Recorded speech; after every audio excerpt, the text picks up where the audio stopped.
नमस्कार साथियों, आप सभी का अल्फा डिफेंस एकेडमी जोधपुर के ऑनलाइन प्लेटफॉर्म पर स्वागत एवं हार्दिक अभिनंदन।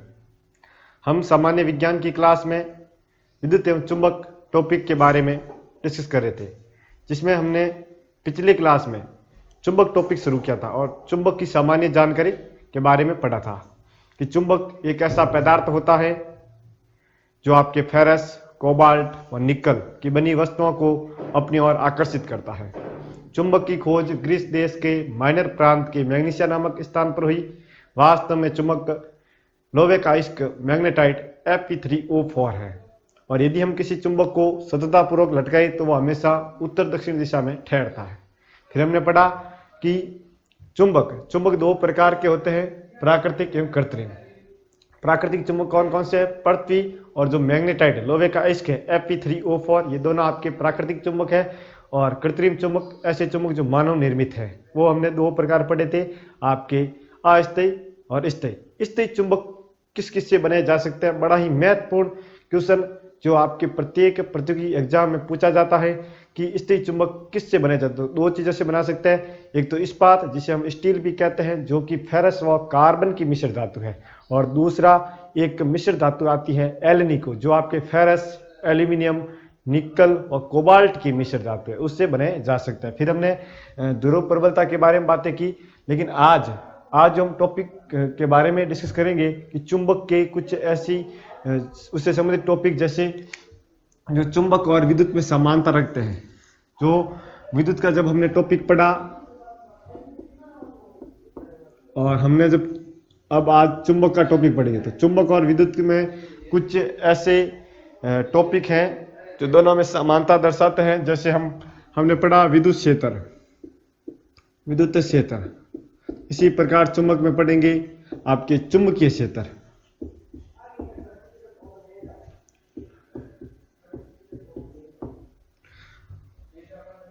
हमने विद्युत में पढ़ा विद्युत क्षेत्र की तीव्रता।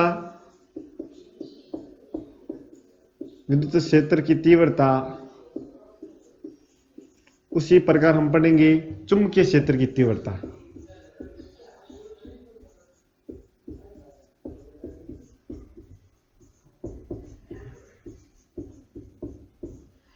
जिस प्रकार हमने विद्युत में पढ़ा विद्युत क्षेत्र रेखाएं या विद्युत बल रेखाएं, उसी प्रकार हम चुंबक में पढ़ेंगे चुंबकीय बल रेखाएं या चुंबकीय क्षेत्र रेखाएं, चुंबकीय बल या क्षेत्र रेखाएं। हमने विद्युत में पढ़ा विद्युत फ्लक्स।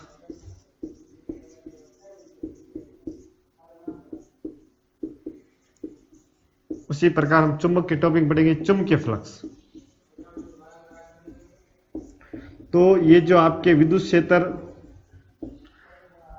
या चुंबकीय क्षेत्र, विद्युत क्षेत्र की तीव्रता या चुंबकीय क्षेत्र की तीव्रता या विद्युत क्षेत्र रेखाएं या आपकी चुंबकीय क्षेत्र रेखाएं या आपकी विद्युत फ्लक्स या चुंबकीय फ्लक्स, कुछ ऐसे टॉपिक है जो आपके विद्युत और चुंबक दोनों में सिमिलर है, समान है। तो आज हम चार टॉपिक के बारे में डिस्कस करेंगे। चुंबकीय क्षेत्र क्या होता है, दूसरा हम पढ़ेंगे चुंबकीय क्षेत्र की तीव्रता क्या होता है, तीसरा हम पढ़ेंगे चुंबकीय बल रेखा क्षेत्र रेखा क्या होता है, और चौथा हम पढ़ेंगे चुंबकीय फ्लक्स क्या होता है। तो आज की क्लास में हम चार टॉपिक के बारे में डिस्कस करने वाले हैं, जिसमें चुंबकीय क्षेत्र, दूसरा चुंबकीय क्षेत्र की तीव्रता, तीसरा चुंबकीय क्षेत्र या चुंबकीय बल रेखाएं, और चौथा आपकी चुंबकीय फ्लक्स। तो चलिए हम अपना पहला टॉपिक लेते हैं, चुंबकीय क्षेत्र।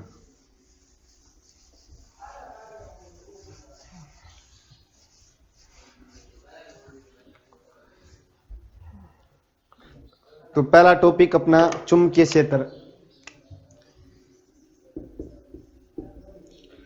Magnetic field. इसके बारे में थोड़ा समझते हैं। जैसे हम एक चुंबक बनाते हैं, ये कोई चुंबक है, इसके दो ध्रुव, एक N उत्तरी ध्रुव और एक S आपके दक्षिणी ध्रुव। हम सबको पता है कि किसी चुंबक के चारों ओर एक ऐसा क्षेत्र होता है जहां तक इसके आकर्षण प्रभाव को महसूस किया जा सके। जैसे थोड़ा समझना कि ये जैसे कोई चुंबक है और यहाँ पर कोई लोहे की वस्तु है। यहाँ पर जब हमने उस लोहे की वस्तु को यहाँ तक लेके आए तो ये चुंबक उसको आकर्षित नहीं करा, लेकिन जैसे यहाँ लेके आए अब ये इसको आकर्षित करने लगा। इसका मतलब यहाँ तक इसके इतनी क्षेत्र में इस चुंबक के चारों ओर ऐसा क्षेत्र है जहां तक इसके आकर्षण प्रभाव को महसूस किया जा सके, उस क्षेत्र को हम क्या कहते हैं? चुंबकीय क्षेत्र कहते हैं। तो अब आपको बात समझ में आई होगी कि चुंबक के चारों ओर का वह क्षेत्र, किसी चुंबक के चारों ओर का वह क्षेत्र जहां तक उसके प्रभाव को महसूस किया जा सके, उसे हम क्या कहते हैं? चुंबकीय क्षेत्र कहते हैं। ये बात समझ में आ जानी चाहिए कि किसी चुंबक के चारों ओर का वह क्षेत्र जहां तक उसके आकर्षण प्रभाव को महसूस किया जा सके, उस क्षेत्र को चुंबकीय क्षेत्र कहते हैं। ये बात समझ में आ जानी चाहिए। और चुंबकीय क्षेत्र को हम विज्ञान की भाषा में चुंबकीय क्षेत्र की तीव्रता भी कहते हैं। चुंबकीय क्षेत्र की तीव्रता,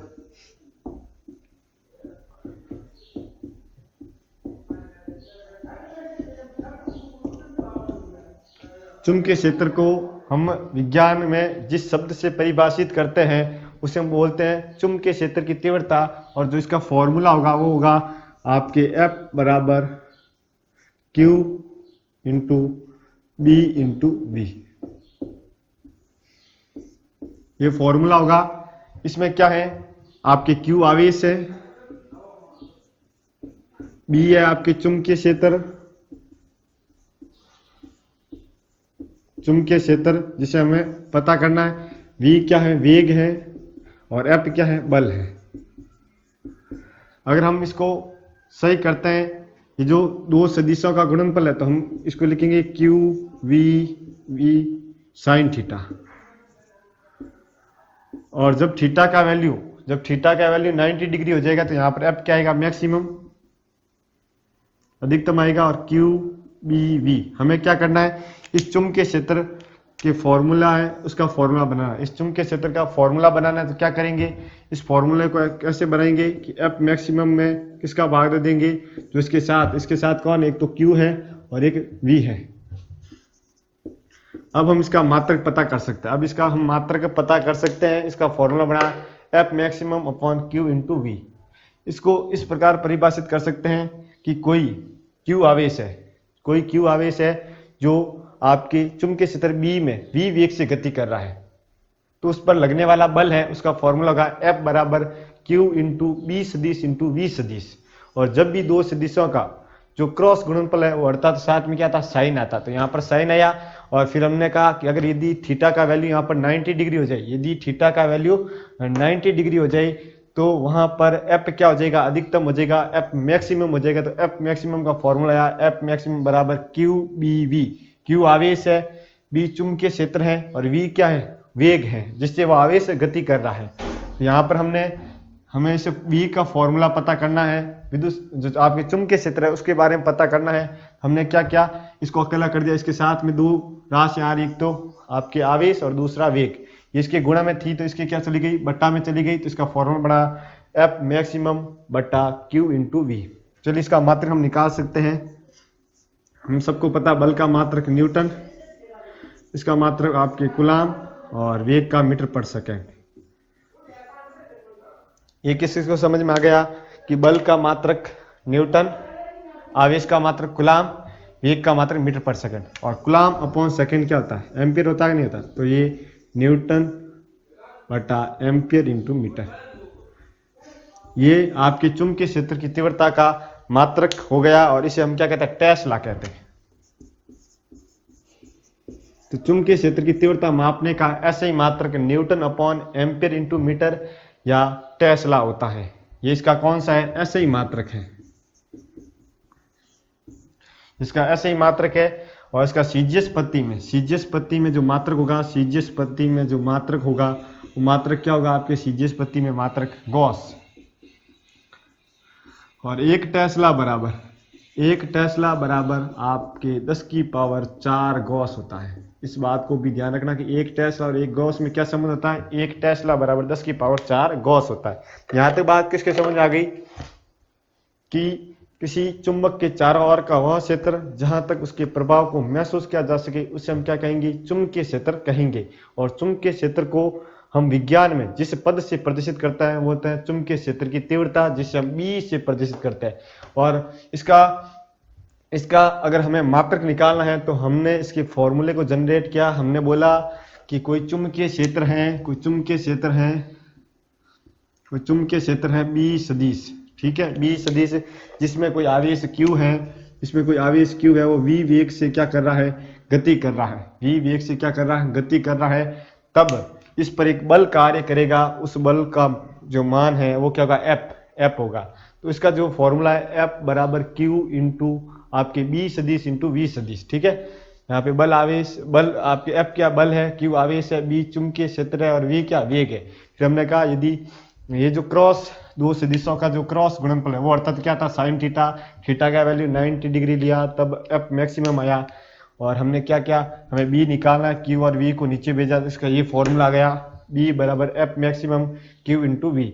और यहाँ पे हम सबको पता है कि बल का मात्रक न्यूटन होता है, न्यूटन रखा, Q का मात्रक जो आवेश है उसका मात्रक कुलाम होता है, कुलाम रखा, और वेग का मात्रक मीटर पर सेकंड होता है, ये रखा। फिर हम देख रहे हैं कि कुलाम अपॉन सेकंड क्या होता है, एम्पियर होता है, इसको एम्पियर लिखा, तो newton upon ampere into metre, इसका हमारे मात्रक आ गया। और इसी को हम क्या बोलते हैं, टेस्ला। तो चुंबकीय क्षेत्र की तीव्रता का ऐसे ही मात्रक क्या है, टेस्ला होता है। और सीजिस पत्ती में इसका क्या मात्रक होता है, गॉस, और 1 टेस्ला बराबर 10 की पावर 4 गॉस होता है। ये रिलेशन भी याद रखना। तो ये अभी हमने, और ये कैसी राशि है भाई, चुंबकीय क्षेत्र की तीव्रता आपकी एक प्रकार की सदिश राशि है, एक प्रकार की सदिश राशि है, ये ध्यान रखना, सदिश राशि है। तो एक बार ये चीजें समझ में आ गई।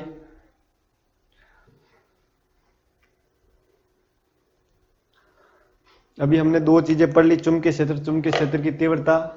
एग्जाम में जितने भी डिफेंस के एग्जाम हो, रेलवे के एग्जाम हो, एसएससी के एग्जाम हो, या कोई भी राजस्थान से जो भर्ती संबंधित एग्जाम हो, आपके राजस्थान पटवार या राजस्थान पुलिस, उनमें ये क्वेश्चन बार बार पूछा गया कि चुंबकीय क्षेत्र की तीव्रता किस प्रकार की राशि है। तो ये सदिश राशि है, इसकी दिशा भी होती है, और इसका मात्रक पूछा गया कि इसका ऐसे ही मात्रक क्या होता है, आपको याद रखना, इसका ऐसे ही मात्रक टेस्ला होता है, और इसका जो सीजिस पत्ती में मात्रक है वो गॉस होता है। और आप चाहो तो इस रिलेशन को याद रख सकते हो कि 1 टेस्ला आपकी 10 की पावर 4 गॉस के बराबर होता है। चलिए आप इसको नोट कर ले, उसके बाद आगे बढ़ते हैं।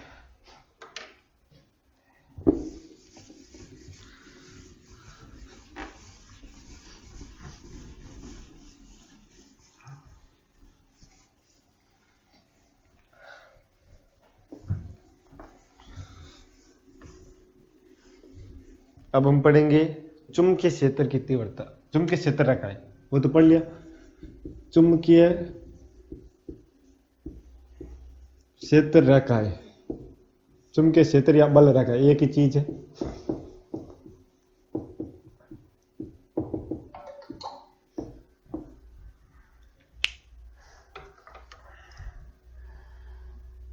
इससे संबंधित एग्जाम में क्वेश्चन पूछे जाते हैं, इसको भी थोड़ा समझना है। अभी हमने पढ़ा कि कोई भी चुंबक है,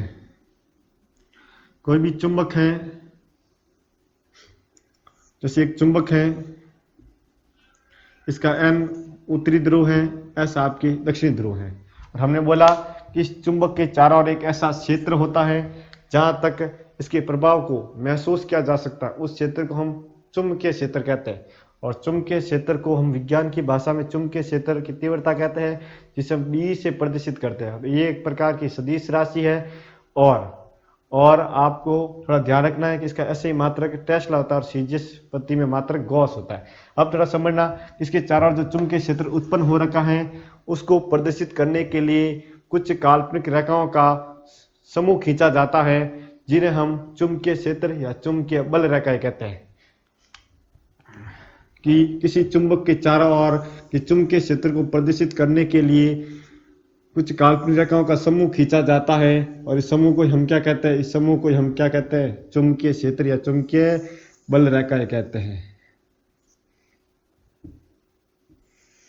ये बात किस किस के समझ में आ गई कि किसी चुंबक के चारों ओर उत्पन्न चुंबकीय क्षेत्र को प्रदर्शित करने के लिए कुछ काल्पनिक रेखाओं का समूह खींचा जाता है, और इन रेखाओं को ही हम क्या कहते हैं, चुंबकीय बल या चुंबकीय क्षेत्र रेखाएं कहते हैं। अब इनकी क्या क्या विशेषता है।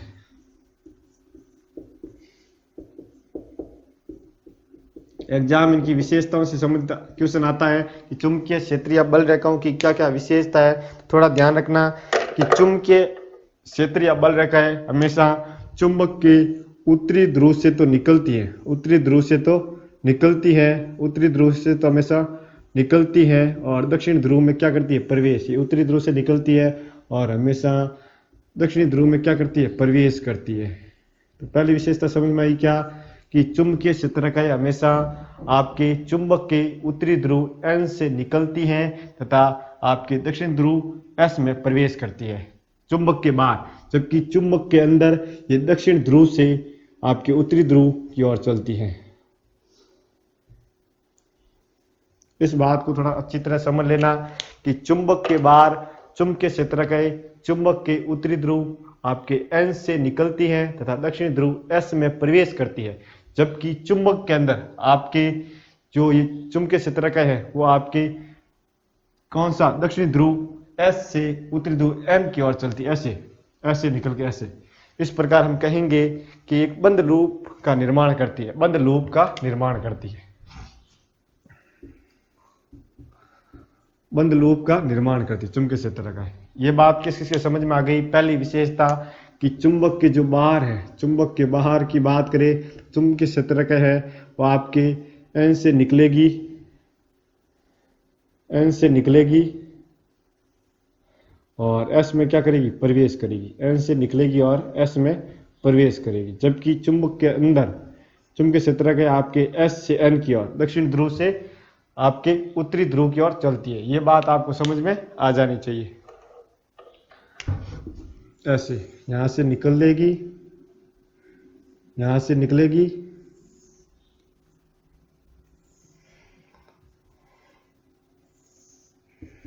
जबकि इसमें प्रवेश करेगी, ऐसे।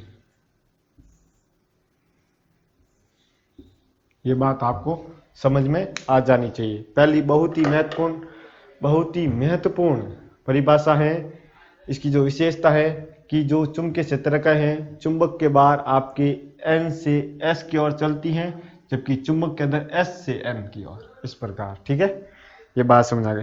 पहली विशेषता सबको समझ। दूसरी विशेषता थोड़ा समझना।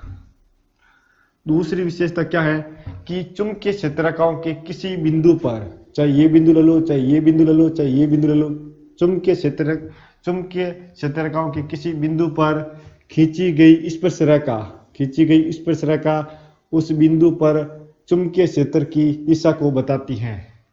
कि चुंबकीय क्षेत्र रेखाओं के किसी बिंदु पर खींची गई स्पर्श रेखा उस बिंदु पर चुंबकीय क्षेत्र की दिशा बताएगी, उस बिंदु पर चुंबकीय क्षेत्र की दिशा बताएगी,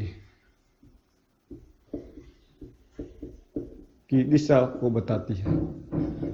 दूसरी जो इसकी विशेषता है, विशेष तौर से ध्यान रखना कि चुंबकीय क्षेत्र रेखाओं के किसी बिंदु पर खींची गई स्पर्श रेखा उस बिंदु पर चुंबकीय क्षेत्र की दिशा को बताती है। दूसरी विशेषता समझ में आ गई। तीसरी विशेषता थोड़ा समझना। तीसरी विशेषता है कि चुंबकीय क्षेत्र रेखाएं जहां पास पास होती है, चुंबकीय क्षेत्र रेखाएं जहां पास पास होती है वहां पर प्रबल चुंबकीय क्षेत्र उत्पन्न होता है, वहां पर प्रबल चुंबकीय क्षेत्र उत्पन्न होता है। और जहां चुंबकीय क्षेत्र रेखाएं दूर दूर होती है, जहां पर चुंबकीय क्षेत्र रेखाएं दूर दूर होती है वहां पर आपके दुर्बल चुंबकीय क्षेत्र उत्पन्न होता है, वहां पर आपके दुर्बल चुंबकीय क्षेत्र उत्पन्न होता है। अभी तक हमने तीन विशेषताओं को जाना, जिसमें तीसरी विशेषता क्या है, जहां पर चुंबकीय क्षेत्र रेखाएं पास पास होती है वहां पर प्रबल चुंबकीय क्षेत्र, और जहां पर चुंबकीय क्षेत्र रेखाएं दूर दूर होती है वहां पर दुर्बल चुंबकीय क्षेत्र उत्पन्न होता है।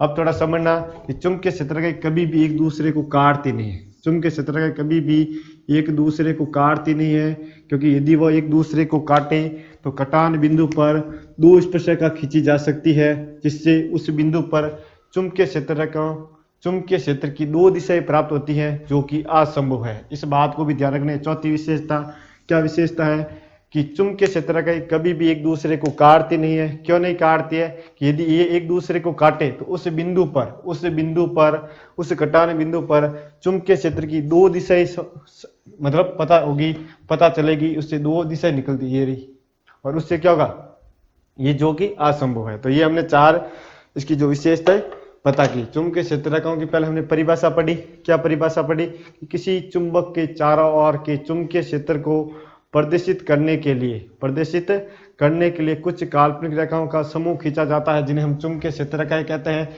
जिनकी हमने 4 विशेषता पढ़ी। पहली विशेषता कि चुंबक के बाहर चुंबकीय क्षेत्र रेखा हमेशा उत्तरी ध्रुव से निकलती है और दक्षिण ध्रुव में प्रवेश करती है, जबकि चुंबक के अंदर ये आपकी दक्षिण ध्रुव S से उत्तरी ध्रुव आपके N की ओर चलती है।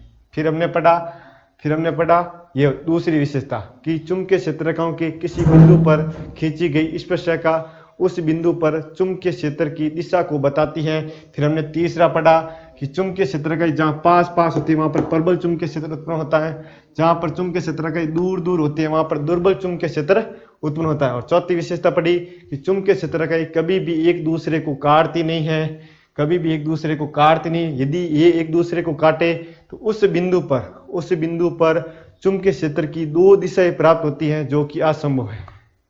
हमने ये 4 विशेषता पढ़ी।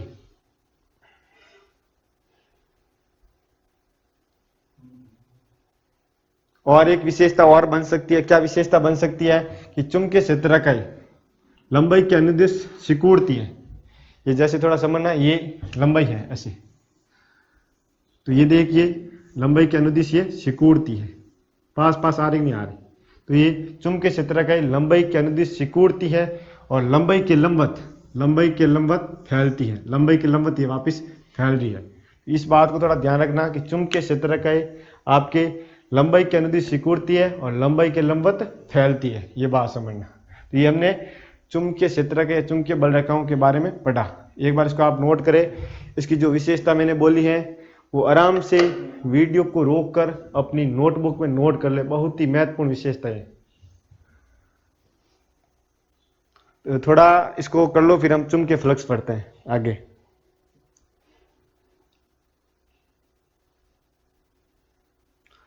तो इसको मैं रब कर रहा हूं, आपने नोट कर लिया होगा।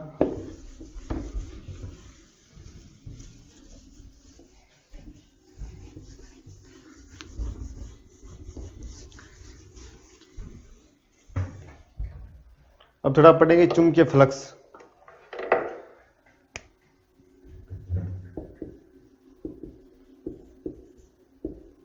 चुंबकीय फ्लक्स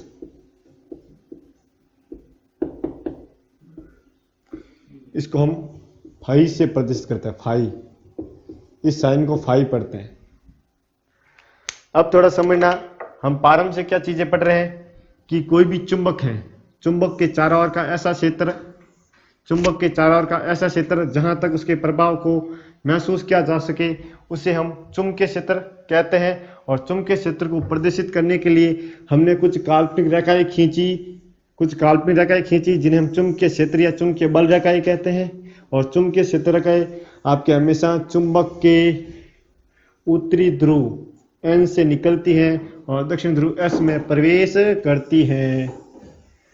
ये चुंबक के बाहर ऐसा होगा और चुंबक के अंदर क्या होगा, उल्टा, S से N की ओर। ये हमने अभी पढ़ा।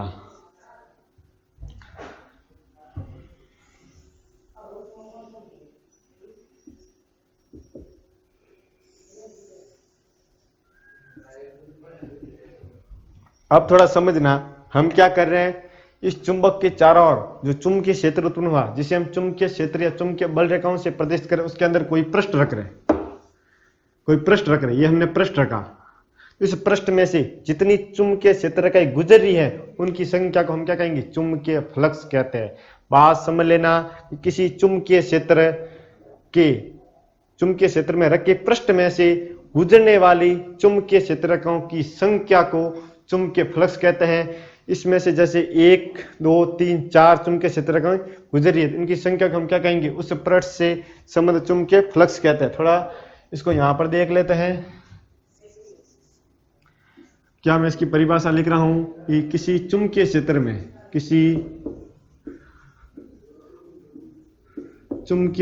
रखे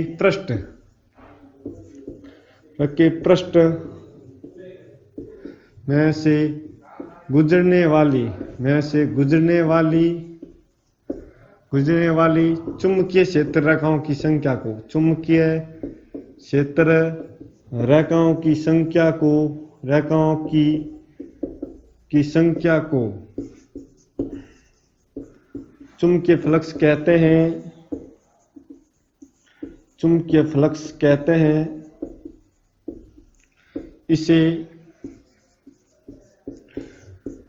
इसे फाई से प्रदर्शित करते हैं। फाई, इसका जो SI मात्रक है वो क्या होगा? वेबर होगा। इसका SI मात्रक क्या होता है? वेबर।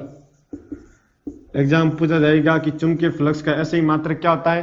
वेबर। और CGS पत्ती में मात्रक क्या होगा? CGS पत्ती में जो मात्रक होगा वो होगा आपके मैक्सवेल।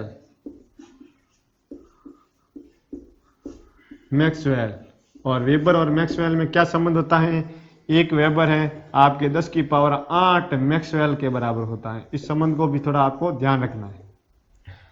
तो यहाँ तक बात समझ में आई क्या कि यदि हम किसी चुंबकीय क्षेत्र में कोई पृष्ठ रख दे तो उस पृष्ठ में से गुजरने वाली चुंबकीय क्षेत्रकों की संख्या को हम चुंबकीय फ्लक्स कहेंगे और चुंबकीय फ्लक्स को फाई से प्रदर्शित करते हैं। इसका SI मात्रक वेबर होता है। CGS पत्ती में इसका मात्रक मैक्सवेल होता है और 1 वेबर बराबर 10 की पावर 8 मैक्सवेल होता है। अब कोई पूछ ले कि चुंबकीय फ्लक्स कैसी राशि है? चुंबकीय फ्लक्स आपकी अदिश राशि है। चुंबकीय फ्लक्स आपकी कैसी राशि है? अदिश राशि है। इस बात को इंपॉर्टेंट लगा देना। डिफेंस के विभिन्न एग्जाम में ये क्वेश्चन बारंबार पूछा गया है कि चुंबकीय फ्लक्स कैसी राशि है? चुंबकीय फ्लक्स एक अदिश राशि है। इसकी कोई दिशा नहीं होती है क्योंकि इस पृष्ठ में से कितनी चुंबकीय क्षेत्ररेखाएं गुजरी है उनकी संख्या को हम क्या कहेंगे? चुंबकीय फ्लक्स कहेंगे। और संख्या की कोई दिशा नहीं होती है, उसका केवल और केवल क्या था? परिमाण होता है, मैग्नीट्यूड होता है। ये हमने चुंबकीय फ्लक्स पढ़ लिया। एक बार इसको नोट करो।